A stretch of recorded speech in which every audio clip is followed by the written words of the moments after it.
Hello everyone. आज के इस सेशन में हम लोग बात करेंगे जनगणना 2011 के बारे में। और जैसे कि आपको पता है कि 2011 के बाद अब तक कोई ऑफिशियल जनगणना के आंकड़े नहीं आए हैं, तो एग्ज़ाम में क्वेश्चन यहीं से पूछे जाते हैं और 2011 जनगणना हमारे लिए लेटेस्ट है और यहीं से क्वेश्चन आते हैं, तो इसी को हम लोग पढ़ेंगे। और आज हम लोग जनगणना का ऑपरेशन करने वाले हैं, तो यहाँ से जितने भी पॉसिबल क्वेश्चन हैं, जितने भी क्वेश्चन बन सकते हैं, वो हम लोगों ने यहाँ पर लिए हैं। और PYQs भी हम लोगों ने यहाँ पर कुछ लिए हैं, ठीक है ना। तो चलिए सेशन को शुरू करते हैं। पहले हम लोग कुछ इंपॉर्टेंट इन्फॉर्मेशन के बारे में देख लेते हैं, फिर उसके बाद हम लोग प्रीवियस ईयर क्वेश्चंस को भी देखेंगे।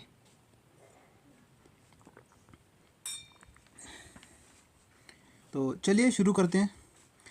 और हाँ, एक बात और मैं आपको बता दूं, SSC GD में आप हर शिफ्ट को उठाकर देख लेना, एक क्वेश्चन वहाँ पर कंफर्म है। ये SSC GD एक क्वेश्चन वहाँ पर ज़रूर पूछ रही है। एक क्वेश्चन तो आपका पक्का है, एक प्लस भी हो सकता है, लेकिन एक तो कंफर्म है, ठीक है। तो इसलिए इस टॉपिक को ज़रूर से पढ़कर जाना। तो चलिए हम लोग पहली स्लाइड पर आते हैं। देखो, हो सकता है पेन की आवाज़ आए इस तरह से, तो डोंट वरी भाई, एडजस्ट कर लेना, क्योंकि इसी से लिखना पड़ता है, ठीक है ना। तो सबसे पहले हम लोग ध्यान रखना, हम यहाँ पर जो भी बात करेंगे, किसी भी आंकड़े की बात करेंगे, मैं बार बार नहीं बोलूँगा। 2011 जनगणना की हम लोग बात कर रहे हैं, जो 2011 की जनगणना है, तो इसके बारे में मुझे बार बार बोलना ना पड़े, तो आप समझ जाना कि हम लोग जो भी बात करेंगे 2011 की जनगणना के अनुसार ही बात करेंगे। तो जनगणना आयुक्त की अगर मैं बात करूँ, तो जनगणना आयुक्त वो आदमी होता है जो जनगणना होने के बाद उसके आंकड़ों को जारी करता है। तो हम लोग 2011 की जनगणना के अनुसार अगर बात देख रहे हैं, तो 2011 की जनगणना किस जनगणना आयुक्त के अंडर हुई थी, तो हमें उसका नाम याद रखना है। जनगणना आयुक्त हमारे वो अब भी हैं, जो आपसे क्वेश्चन पूछा जाएगा उसका हमें आंसर देना है डॉक्टर C चंद्रमौली। तो यहाँ पर आंसर हो जाएगा डॉक्टर C, पेन चेंज कर देता हूँ, doctor C Chandramouli. Doctor C Chandramouli आपको ध्यान रखना है, डॉक्टर C चंद्रमौली आपका जनगणना आयुक्त हो जाएंगे, ठीक है। आगे अगर हम लोग बात करें जनगणना 2011 का शुभंकर क्या था, तो इसका शुभंकर था हमारा ये परगणक शिक्षिका। इसका आपको शुभंकर ध्यान रखना है, परगणक शिक्षिका इसका शुभंकर था, शिक्षिका, परगणक शिक्षिका इसका शुभंकर था। और आदर्श वाक्य भी आपको इम्पोर्टेंट, बहुत ही इम्पोर्टेंट है ये चीज़ें। आदर्श वाक्य भी आपको ध्यान रखना है। इसका आदर्श वाक्य हो जाएगा, हमारी जनगणना हमारा भविष्य, हमारी जनगणना हमारा भविष्य, हमारी जनगणना हमारा भविष्य। तो ये चीज़ें आपको बहुत ही ज़्यादा फोकस करना है इन चीज़ों पर। जनगणना आयुक्त हमारे डॉक्टर C चंद्रमौली, शुभंकर परगणक शिक्षिका थी, और आदर्श वाक्य हमारी जनगणना हमारा भविष्य। आगे हम लोग बात कर लेते हैं, कुछ आंकड़ों की हम लोग बाद में बात करेंगे। ये स्लाइड यहाँ पर पहले ही आ गई, तो इससे पहले हम लोग कुछ इन्फॉर्मेशन देख लेते हैं, अदर इन्फॉर्मेशन के बारे में हम लोग देख लेते हैं। मैं यहाँ पर नई स्लाइड एक बार ले लूँ, ये सही रहेगा, ठीक है। तो हम इसके बाद अलग इन्फॉर्मेशन हम लोग एक बार देख लेते हैं। देखो, अगर हम लोग बात करें कि भारत में सबसे पहले जनगणना किसने करवाई थी, तो भारत में सबसे पहले जनगणना 1872 में करवाई गई थी, और ये मेयो के द्वारा करवाई गई थी, लॉर्ड मेयो के द्वारा इसको करवाया गया था 1872 में। और अगर मैं बात करूं कि नियमित जनगणना, आपको पता ही होगा कि हर 10 साल बाद हमारे देश में जनगणना होती है, हर 10 साल बाद एक जनगणना होती है।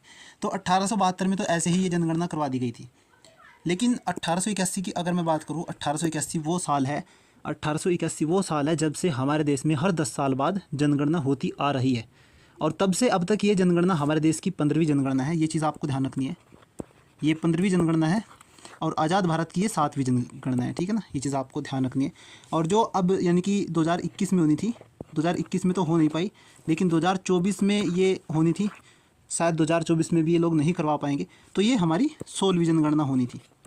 तो बस आपको याद रखना है कि आज़ाद भारत की 7वीं जनगणना, और अब तक की ये 15वीं जनगणना थी, और 10 साल बाद ये, हर 10 साल बाद इसको कराया जाता है। SSC GD में पिछली बार ये क्वेश्चन पूछा गया था कि भारत में जनगणना कितने वर्षों के अंतराल पर करवाई जाती है, तो 10 साल आपको यहाँ पर याद रखना है, ठीक है ना। और 1821 में किसने करवाई थी, तो 1881 में आप लोग मुझे बताना, 1881 में रिपन के द्वारा इसको करवाया गया था।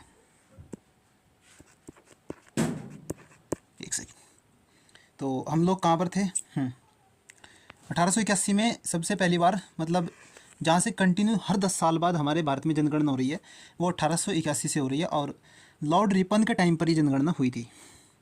आगे हम लोग बात कर लेते हैं, लॉर्ड मेयो के टाइम पर हुई थी। और उस टाइम पर 1881 में जनगणना आयुक्त कौन थे? डब्ल्यू प्लाडेन। इस टाइम पर जनगणना आयुक्त कौन थे? तो यहाँ पर जनगणना आयुक्त थे हमारा डब्ल्यू प्लाडेन यहाँ पर जनगणना आयुक्त थे। और वर्तमान मतलब जो 2011 की जनगणना हुई उसके आप लोग मुझे बताओ, उसके जनगणना आयुक्त कौन थे? तो उसके जनगणना आयुक्त मैंने अभी आपको बताया था, डॉक्टर सी चंद्रमौली। ये अभी मैंने आपको बताया कि जो हमारे 2011 की जनगणना हुई उसके जनगणना आयुक्त डॉक्टर सी चंद्रमौली है। और शुभंकर आपका परगणक शिक्षिका थी और आदर्श वाक्य हमारी जनगणना हमारा भविष्य। आगे अगर हम लोग बात करें कुछ और इम्पोर्टेंट देख लेते हैं हम इसमें। हम लोग बात करते हैं महान विभाजक वर्ष। देखो महान विभाजक वर्ष की अगर मैं बात करूँ, महान विभाजक वर्ष, महान विभाजक वर्ष से हमारा मतलब सीधा सीधा आप समझ लेना कि एक ऐसा दशक जिस टाइम पर एक ऐसा 10 सालों का टाइम जहाँ पर हमारे भारत की जनसंख्या बढ़ती तो क्या, वो उस टाइम पर हमारे भारत की जनसंख्या घटी। तो वो दौर था 1911 से 1921 का दौर, ठीक है ना। 1911 से 1921 का दौर था जब हमारे देश की जनसंख्या बढ़ने से, मतलब बढ़ी नहीं, उस दौरान हमारे देश की जनसंख्या घटी। तो महान विभाजक वर्ष की अगर हम लोग बात करें तो वो आपका 1921 होगा। अगर वर्ष आपसे पूछे तो 1921, अगर उसने पूछा कि दशक, तो दशक आप लोग बताना 1911 से 1921। ये चीज़ आप लोगों को ध्यान रखनी है। महान विभाजक वर्ष की हम लोगों ने बात कर ली, तो उस टाइम पर हमारे देश की जो दशकीय वृद्धि थी वो ऋणात्मक थी। हालांकि ये हमेशा धनात्मक ही होती है क्योंकि जनसंख्या तो बढ़ती ही रहती है, लेकिन उस टाइम पर ये ऋणात्मक थी। आगे हम लोग बात कर लेते हैं कुछ इंपॉर्टेंट आंकड़ों के बारे में। कुछ हम लोग आंकड़ों के बारे में बात कर लेते हैं कि मेल का परसेंटेज कितना है, फीमेल का कितने हैं, और विश्व की जनसंख्या का कितना परसेंट है। तो ये सारी चीज़ें हम लोग देखने की कोशिश करते हैं। तो 2011 की जनगणना के अनुसार अगर हम लोग देखें तो मेल्स का परसेंटेज अगर हम लोग देखें तो मेल्स का परसेंटेज था 51.47%। तो मेल्स का परसेंटेज था 51.47% मेल थे। और फीमेल की अगर हम लोग बात करें तो फीमेल 48.53, 48.53% हमारी फीमेल्स थी। ये चीज़ आपको ध्यान रखनी है। आगे अगर हम लोग बात करें कि 2011 की जनगणना के अनुसार, देखो मैं बार बार नहीं बोलूँगा, जो भी हम बात कर रहे हैं 2011 की जनगणना के अनुसार ही बात कर रहे हैं। अगर मैं पिछली या फिर किसी और जनगणना के बारे में बात करूँगा तो वहाँ पर मैं आपको स्पेसिफिक ईयर बता दूंगा कि ये इस ईयर की जनगणना है। तो 2011 की जनगणना के अनुसार हम लोगों ने देखा कि 48% लगभग फीमेल्स थी और 51% मेल थे। विश्व की जनसंख्या का अगर हम लोग बात करें तो वर्ल्ड की जनसंख्या का 17.5%, 17.5% भारत की जनसंख्या है।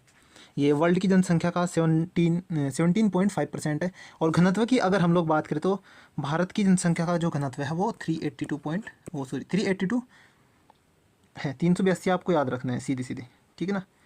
और ये व्यक्ति प्रति वर्ग किलोमीटर होता है। व्यक्ति प्रति ये वैसे पूछता नहीं, आप लोग ध्यान रख लेना, प्रति वर्ग किलोमीटर है ना। व्यक्ति प्रति वर्ग किलोमीटर इसको हम नापते हैं। तो ये हमारा हो गया विश्व की जनसंख्या का 17.5% और घनत्व हमारा 382 इसका घनत्व था। यहाँ पर हम लोग एक और चीज़ के बारे में जान लेते हैं कि जो भारत की जनगणना में हम लोगों ने देखा कि ओवरऑल हम लोगों ने इंडिया का देखा जनसंख्या घनत्व 382 था। अगर हम लोग देखें स्टेट में, अगर हम लोग देखें कि भारत के किस राज्य का जनसंख्या घनत्व सबसे अधिक था, मैं स्टेट की बात कर रहा हूँ यहाँ पर, ठीक है। तो स्टेट की अगर मैं बात करूँ तो बिहार राज्य, कलर चेंज कर लेते एक बार, बिहार राज्य का जनसंख्या घनत्व सबसे अधिक था। तो ये 1106 आपको ध्यान रखना है, 1106 सबसे अधिक था ना भारत की जनसंख्या। भारत में राज्यों में अगर हम लोग बात करें, स्टेट्स की अगर मैं बात करूँ, स्टेट की यहाँ पर मैं बात कर रहा हूँ। और अगर मैं यूटीज़ की बात करूँ, अगर मैं बात करूँ यानी कि केंद्र शासित प्रदेश में अगर बात करूँ तो दिल्ली का जनसंख्या घनत्व सबसे अधिक था। और ये आपको याद रखना है 11,320 आपको याद रखना है ना। घनत्व की हम लोग यहाँ पर बात कर रहे हैं, जनसंख्या घनत्व सबसे अधिक था। और अगर ओवरऑल की हम लोग बात करें तो 382 हमारे इंडिया में ओवरऑल जनसंख्या घनत्व था।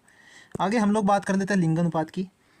तो जो भारत का लिंगानुपात है वो 943 है, 943 2011 की जनगणना के अनुसार। और अगर मैं बात करूँ 2001 की जनगणना के अनुसार तो ये लिंगानुपात हमारा 933 था। 933 2011 में था और अब की बार 943, यानी कि कितने की वृद्धि हुई, आपको याद रखना है 10 की वृद्धि हुई, है ना।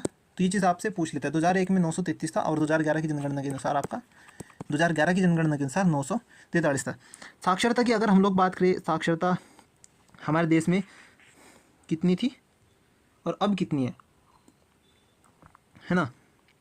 कितनी थी यहाँ पर ये नहीं पूछेगा, ये पूछेगा कि अभी वर्तमान में हमारे देश में साक्षरता कितनी है। तो 73% हमारे देश की साक्षरता है, 73% साक्षर। अगर हम ओवरऑल देखें, ओवरऑल की अगर हम लोग बात करें, ओवरऑल 73% है। और ओवरऑल में हम लोग मेल की देख लेते हैं और फिर फीमेल की देख लेते हैं। मेल और फीमेल हम लोग दोनों की चेक करेंगे। तो ओवरऑल हम लोगों ने देखा 73 थी, और अगर हम मेल की बात करें तो 80.90, मेल की अगर हम लोग बात करें तो 80.9% मेल की है। और फीमेल की अगर हम लोग बात करें तो 64.6% आपको ये याद रखना है। लिंगानुपात की हम लोगों ने बात करी 943 है 2011 के अनुसार, 2001 में 933 था। साक्षरता की हम लोग बात करें तो ओवरऑल साक्षरता 73% है और मेल 80.9% एंड फीमेल 64.6%। ये चीज़ आपको यहाँ पर ध्यान रखनी है लिंगानुपात और साक्षरता से। आगे हम लोग चलते हैं। हाँ, साक्षरता न्यूनतम किस राज्य में है और अधिकतम किस राज्य में है। साक्षरता मेल फीमेल की हम लोगों ने देख ली। अब हम लोग ये भी देखते हैं कि किस राज्य की साक्षरता सबसे ज़्यादा है और किस राज्य की साक्षरता सबसे कम है। स्टेट्स की अगर हम लोग बात करें तो सबसे कम साक्षरता हमारे बिहार राज्य की थी। आपको पता ही होगा बिहार राज्य की सबसे कम साक्षरता है। और ये कितने परसेंट है ये आपसे पूछा जाता है। 61.8% आपको ध्यान रखना है। 61.8% साक्षरता हमारे बिहार राज्य की थी। और सबसे सर्वाधिक की अगर मैं बात करूँ यहाँ पर सर्वाधिक मैं एक बार लिख लेता हूँ। सर्वाधिक साक्षरता किस राज्य की थी। साक्षरता की लिटरेसी की हम लोग बात करते हैं तो सर्वाधिक जो साक्षरता थी हमारे केरल राज्य की थी। केरल में यहाँ पर लिख लेता हूँ। केरल राज्य की आपको याद रखनी है कितनी थी, तो ये 94% थी।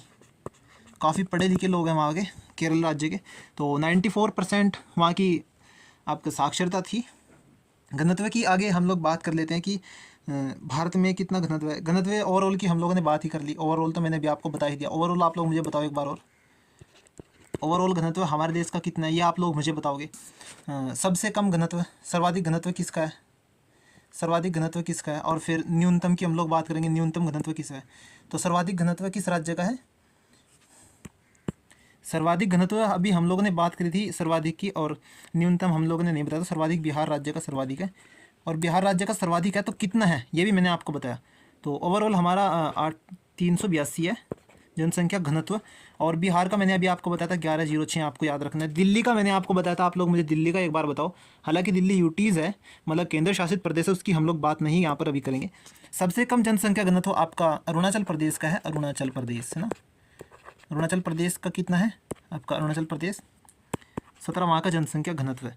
अगर हम लोग एक बार यहाँ पर नई स्लाइड लेकर बात कर लेते हैं कि मतलब जनसंख्या घनत्व घटते क्रम में और बढ़ते क्रम में हम लोग देख लेते हैं। तो सबसे अधिक जनसंख्या घनत्व आपका, घनत्व की हम लोग बात करेंगे है ना, घनत्व की हम लोग बात करें तो बिहार का घनत्व सबसे अधिक है।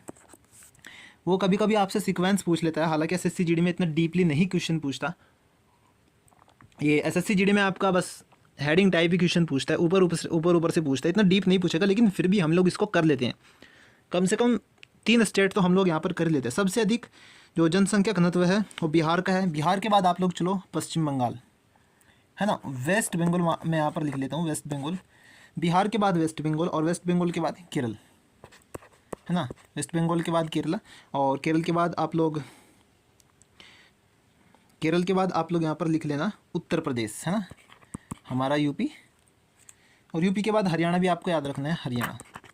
तो ये 5 स्टेट मैंने यहाँ पर आपको बता दिए, बिहार, वेस्ट बंगाल, केरला और उत्तर प्रदेश और हरियाणा। ये 5 राज्यों का घटते क्रम में जो है जनसंख्या घनत्व है। मतलब सबसे अधिक जनसंख्या घनत्व बिहार का है, मैंने भी आपको बताया था एक बार, और मैं यहाँ पर लिख देता हूँ 1106, आपको याद रखना है बस, और किसी का आपको याद नहीं रखना है। और सबसे कम जनसंख्या घनत्व मैंने आपको बताया था, सबसे कम जनसंख्या घनत्व किसका है, अरुणाचल प्रदेश का है ना, अरुणाचल प्रदेश है भैया ये। कभी इसको आप आंध्र प्रदेश सोचो, नहीं, ये अरुणाचल प्रदेश है। It's okay. हाँ, तो अरुणाचल प्रदेश का है सबसे कम, 17 है भाई साहब। देखो कितना कम है, कितने कम लोग रहते हैं अरुणाचल प्रदेश में। फिर उसके बाद मिजोरम, और मिजोरम के बाद अगर मैं बात करूँ तो सिक्किम आप लोग यहाँ पर याद रख लेना। और सिक्किम के बाद अगर मैं बात करूँ तो सिक्किम के बाद मणिपुर, बस इतना यहाँ पर आप लोग ध्यान रखो। तो बिहार का सबसे अधिक है और अरुणाचल प्रदेश का सबसे कम जनसंख्या घनत्व है।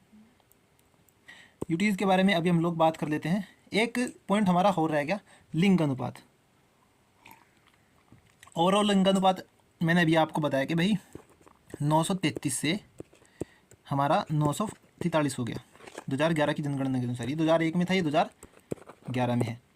और लिंग अनुपात की अगर हम लोग बात करें, यहाँ पर कुछ देख लेते हैं कि किस राज्य का लिंग अनुपात सबसे अधिक है और किस राज्य का लिंग अनुपात सबसे कम है। तो अगर मैं बात करूँ सबसे अधिक लिंग अनुपात किस राज्य का है, तो केरल राज्य का लिंग अनुपात सबसे अधिक है।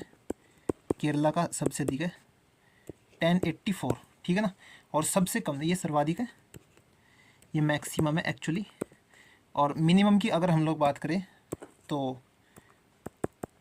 ये मिनिमम है। मिनिमम किस स्टेट का है, तो हरियाणा का सबसे मिनिमम है, ये 879। ये भी आपको यहाँ पर याद रखना। कभी कभी आपको 877 दिख जाता है कहीं कहीं, तो उसको आप लोग इग्नोर मारना, ठीक है ना। 879 ही ऑफिशियल डाटा में लिखा हुआ है। तो सबसे कम लिंग अनुपात हरियाणा का है 879, 879। और केरल का सबसे अधिक है 1084, 1084 मैक्सिमम सबसे अधिक है। अच्छा, लिंग अनुपात होता क्या है, ये ना हम काउंट करते हैं, मतलब 1000 महिलाओं पर या फिर 1000 पुरुषों पर कितनी महिलाएं हैं। तो 879 का मतलब है कि अगर 1000 पुरुष है तो 879 उस राज्य में महिलाएं हैं, है ना, एवरेज। और केरल में आप लोग देख लो कि 1000 अगर पुरुष है तो 1084 वहाँ पर महिलाएं हैं। तो ये चीज़ यहाँ पर देखने को मिलती है। इसलिए जब बेटी बचाओ बेटी पढ़ाओ योजना शुरू कर गई थी तो हरियाणा के पानीपत से ही शुरू की गई थी, क्योंकि वहाँ पर लड़कियों की संख्या बहुत कम है, तो उस चीज़ पर वहाँ पर फोकस किया गया था और वहीं से इसको शुरू किया गया था। एक और इम्पोर्टेंट चीज़ हम लोगों ने यहाँ पर जाननी है कि सर्वाधिक जनसंख्या किस स्टेट की है। सर्वाधिक जनसंख्या सर्वाधिक है ना, सर्वाधिक एक बार हम लोग देख लेंगे और एक बार हम लोग यहाँ पर सबसे कम देख लेंगे। सर्वाधिक आपको पता ही है, तो सॉरी हमारा उत्तर प्रदेश भाई सबसे आगे चल रहा है जनसंख्या के मामले में। यूपी के बाद आपका महाराष्ट्र, शायद महाराष्ट्र ही है, बिल्कुल सही। फिर बिहार है, फिर आपको याद रखना है बिहार, फिर वेस्ट बंगाल आपको याद रखना है। यूपी, महाराष्ट्र, बिहार, वेस्ट बंगाल, है ना। और फिर आपका आंध्र, ये मैं आपको यहाँ पर बता रहा हूँ। जनसंख्या सर्वाधिक आपको पता है यूपी में, फिर महाराष्ट्र, बिहार, वेस्ट बंगाल और आंध्र प्रदेश। ये सर्वाधिक जनसंख्या आप लोगों ने देख ली। अब हम लोग न्यूनतम जनसंख्या देख लेते हैं। सर्वाधिक हमने अभी देखा, ये हम लोगों ने सर्वाधिक देखा, और हम लोग अब मिनिमम देख लेते हैं।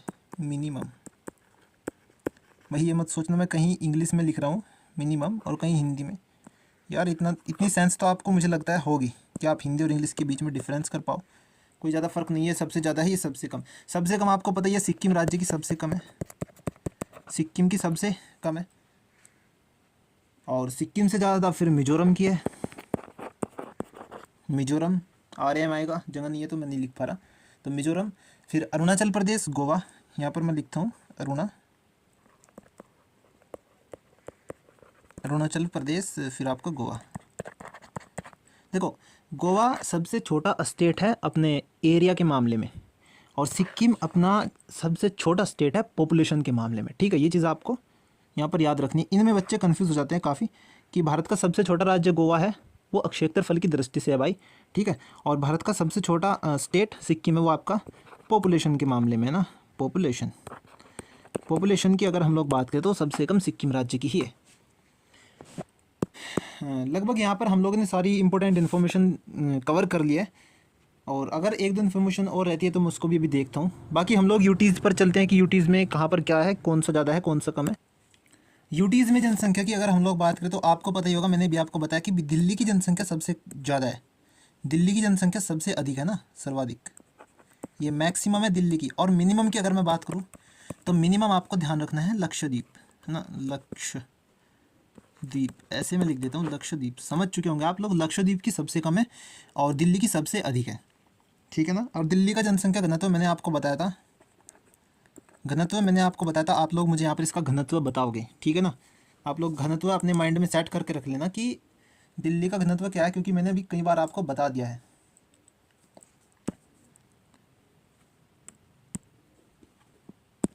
आगे हम लोग बात कर लेते हैं साक्षरता कि किस यूटीज़ में किस यूटी में साक्षरता सबसे अधिक है? केंद्र शासित प्रदेश की हम लोग यहाँ पर बात करें तो सर्वाधिक साक्षरता प्रतिशत जो आपका केंद्र शासित प्रदेश लक्षद्वीप में, ये मैक्सिमम यहाँ पर मैं लिख लेता हूँ, मैक्सिमम साक्षरता किसकी है? लक्षद्वीप है ना।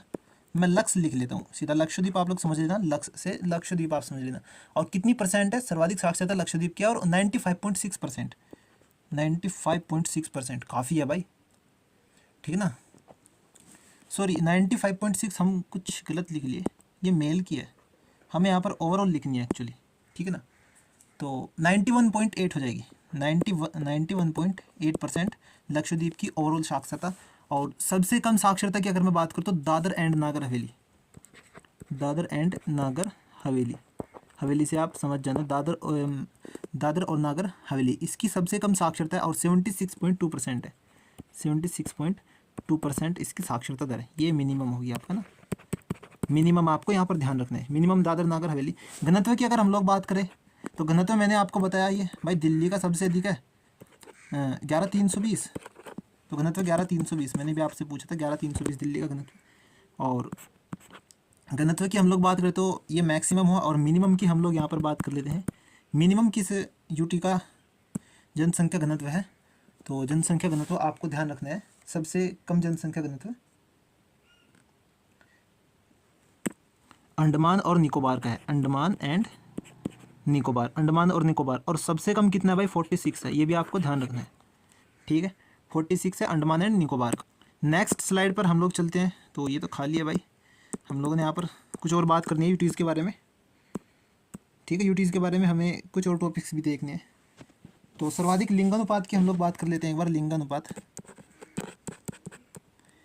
लिंगानुपात अगर हम लोग देखें, लिंगानुपात सर्वाधिक लिंगानुपात किस स्टेट और यूटी का है? तो सर्वाधिक लिंगानुपात में बात करूँ तो पौंडीचेरी हम इसको बोलेंगे मैक्सिमम लिंगानुपात की अगर मैं बात करूँ तो पौंडीचेरी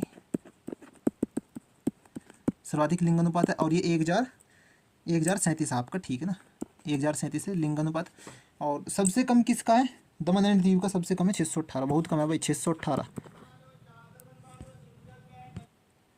अब हम लोग क्वेश्चन पर चलते हैं आगे सीधे, हमारे पास कुछ प्रीवियस ईयर क्वेश्चन है, हम सीधा इन्हीं पर चलते हैं और कुछ चीज़ों को हम लोग यहाँ पर भी कवर करेंगे, ठीक है ना। तो सबसे पहले हमारे सामने क्वेश्चन ये है कि 2011 की जनगणना के अनुसार भारत के किस राज्य में लिंगानुपात सबसे कम है? और लिंगानुपात के बारे में, यानी 1000 पुरुषों पर महिलाओं की संख्या। तो मैंने आपको बताया था कि लिंगानुपात सबसे कम किस राज्य का है, तो हरियाणा राज्य का लिंगानुपात सबसे कम है, और कितना है? 879 है। सर्वाधिक लिंगानुपात आप लोग मुझे बताओ किस स्टेट का है? तो सर्वाधिक लिंगानुपात की मैं बात करूँ तो ये केरल राज्य का है, केरल राज्य का लिंगानुपात सबसे अधिक है और 1084 लिंगानुपात वहाँ का है, ठीक है ना। आगे हम लोग बात कर लेते हैं 2011 की जनगणना के अनुसार निम्नलिखित में से किस राज्य में जनसंख्या का घनत्व सबसे अधिक? जनसंख्या घनत्व आप लोग यहाँ पर बताना। देखो मैंने आपको बताया था कि मैक्सिमम जनसंख्या घनत्व किसका है? बिहार राज्य का है, ठीक है, 1106। लेकिन भाई बिहार राज्य तो इसमें ऑप्शन में है ही नहीं, तो बिहार जब ऑप्शन में नहीं है तो ये क्वेश्चन थोड़ा डिफरेंट टाइप का है, एक्चुअली एसएससी सीजीएल का क्वेश्चन है, मैंने यहाँ पर उठाया। तो झारखंड राज्य इसका आंसर हो जाएगा, ठीक है ना। जनसंख्या घनत्व मैक्सिमम बिहार का है और अरुणाचल प्रदेश का सबसे कम है 17। आगे हम लोग बात कर लेते हैं क्वेश्चन की। वर्ष 2011 में भारत के किस राज्य में हिंदू आबादी का प्रतिशत सबसे अधिक था? मतलब किस स्टेट में हिंदू जो है उनकी परसेंटेज सबसे अधिक थी? तो आपका हिमाचल प्रदेश है। देखो यहाँ पर हम लोग कुछ परसेंटेज के बारे में बात कर लेते हैं कि हमारे भारत में कौन से धर्म के लोग कितने परसेंट रहते हैं। तो सर्वाधिक आपको पता ही है भाई, हिंदू धर्म के लोग सबसे ज़्यादा रहते हैं 79.73%, है ना। और उसके बाद हम लोग मुस्लिम्स के बारे में बात कर लेते हैं। मुस्लिम्स 19.26%, ये माइनॉरिटी में आते हैं। 79.73% हिंदू। मुस्लिम्स की अगर हम लोग बात करें तो 19.26। और सिख की अगर हम लोग बात करें, सिख की अगर हम लोग बात करें तो ये भाई संख्या में बहुत ही कम है, 0.32% ये लोग हैं। और ईसाई की हम लोग बात कर लेते हैं। ईसाई भी संख्या में बहुत ही कम है, 0.18% ईसाई रहते हैं। और जैन बौद्ध की हम लोग बात करें, जैन के बाद बौद्ध की अगर हम लोग बात करें, जैन बौद्ध, तो ये भी संख्या में काफ़ी कम है। हालांकि आपको इनकी परसेंटेज याद रखनी है क्योंकि क्वेश्चन सीधे सीधे पूछ लिया जाएगा आपके एसएससी जीडी में। और अदर्स की अगर हम लोग बात करें, अदर्स ये कोई जाति नहीं है, मतलब बाकी जो और बच जाते हैं वो 0.3% है, ये नहीं पूछेगा। बाकी आपके लिए जो मोस्ट इम्पोर्टेंट है, जो आपके लिए मोस्ट इम्पोर्टेंट है वो आपको याद रखना है। ये आपका हिंदू परसेंटेज कितना है, आपका मुस्लिम परसेंटेज कितनी है, और 6.32%, ईसाई 0.18%, जैन 0.11% और बौद्ध 0.1%। ये आपको यहाँ पर आंकड़े ध्यान रखने हैं। आगे हम लोग बात कर लेते हैं, भारत की 2011 की जनगणना के अनुसार निम्नलिखित में से किस राज्य का जनसंख्या घनत्व 17 व्यक्ति प्रति वर्ग किलोमीटर है। देखो एसएससी सीजीएल में है, और आपको लगेगा भाई कितना आसान क्वेश्चन है, और आपको तो एसएससी जीडी का एग्जाम है तो वहाँ पर ज़्यादा टफ क्वेश्चन नहीं पूछता, आप आराम से कर जाओगे, बस आपको एक बार पढ़ना है इसके बारे में, ठीक है ना। तो 17 मैंने बताया था कि घनत्व 17 किसका है, जो सबसे कम है, तो अरुणाचल प्रदेश इसका आंसर हो जाएगा। और सबसे अधिक आप लोग मुझे बताओ, सबसे अधिक जनसंख्या घनत्व बिहार राज्य का मैंने आपको बताया 1106। और यूटीज़ में बताओ, यूटीज़ में तो दिल्ली का है ना, दिल्ली का जनसंख्या घनत्व सबसे अधिक है 11320, आपको याद रखना है। और सबसे कम जनसंख्या घनत्व आप लोग मुझे बताओ, ये यूटीज़ में सबसे जनसंख्या सबसे कम है लक्षद्वीप का 46, ठीक है ना। आगे हम लोग बात कर लेते हैं, भारत में नवीनतम जनगणना कब की गई थी, बताओ भाई। जो लेटेस्ट जनगणना है वो 2011 की है, ये आपको ध्यान रखना है, एमटीएस में पूछा गया क्वेश्चन है। और हाँ, ये 2011 वाली जनगणना 21वीं सदी की दूसरी जनगणना है ना। अगर हम लोग बात करें जैसे 1981 है, तो ये कौन सी सदी की थी, तो ये 20वीं सदी की बात यहाँ पर हो रही थी। 1981 जब 1881 में कब शुरू की गई थी, सदी की मैं बात पूछ रहा हूँ, तो ये सदी आपका 19वीं सदी थी, है ना। तो सदी जो है इससे एक फालतू होता है, जैसे अभी 2011 है तो ये 21वीं सदी है, ये आपको ध्यान रखना है। आगे क्वेश्चन की हम बात करते हैं, 2011 की जनगणना के अनुसार निम्न दिए गए राज्यों में से कौन सा राज्य कम साक्षरता दर के मामले में तीसरे स्थान पर है। देखो साक्षरता के मामले में मैंने आपको अभी सीक्वेंस नहीं बताया, यहाँ पर हम लोग सीक्वेंस देखेंगे। हम लोगों ने देखा था कि बिहार की साक्षरता सबसे कम, केरल की सबसे ज़्यादा, लेकिन हम लोगों ने सीक्वेंस नहीं देखा था, तो सीक्वेंस हम लोग एक बार देख लेते हैं। तो हमें पता है केरल की सबसे ज़्यादा है साक्षरता, और केरल के बाद साक्षरता आपको ध्यान रखना है, केरल के बाद मिजोरम की साक्षरता है ना, मिजोरम। और मिजोरम के बाद आपको गोवा ध्यान रखना है, गोवा। और गोवा के बाद त्रिपुरा, और त्रिपुरा आपको याद रखना है। और फिर त्रिपुरा के बाद आपको हिमाचल प्रदेश, है ना। तो साक्षरता सबसे अधिक केरल की है, और केरल की मैंने आपको 94 समथिंग बताया था, ठीक है ना, 94%। और सबसे कम साक्षरता की अगर हम लोग बात करें तो बिहार की सबसे कम है, बिहार की साक्षरता सबसे कम है, कितनी है 61.8%, है ना, ये मैंने आपको बताया था। बिहार के बाद आपको बताना है, बिहार के बाद अरुणाचल प्रदेश की है, अरुणाचल प्रदेश, और उसके बाद राजस्थान। और यही हमारा उत्तर था, मतलब जो क्वेश्चन हम लोग अभी कर रहे थे उसका यही उत्तर है।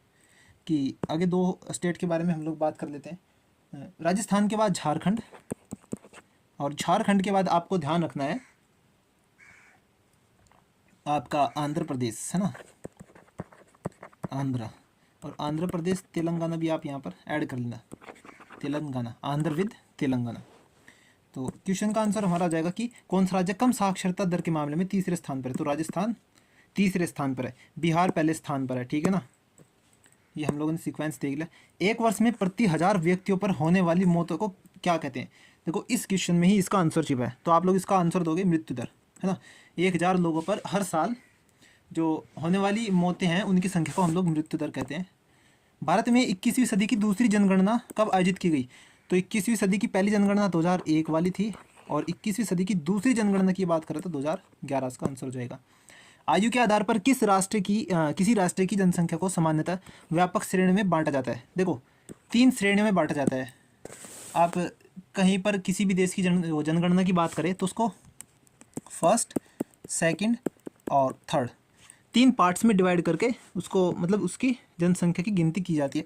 पहला है आपका 15 वर्ष तक के बच्चों के लिए ना, 15 वर्ष, एक दूसरे फेज, दूसरा होता है आपका सेकंड चरण होता है आपका 15 से 59 या फिर आप 60 भी कह सकते हो सीधा सीधा, ठीक है ना। 59 ना कह के आप लोग यहाँ पर 15 से 60 कर लेना, और ये 60 प्लस, तो ये 3 हिस्सों में इसको किया जाता है।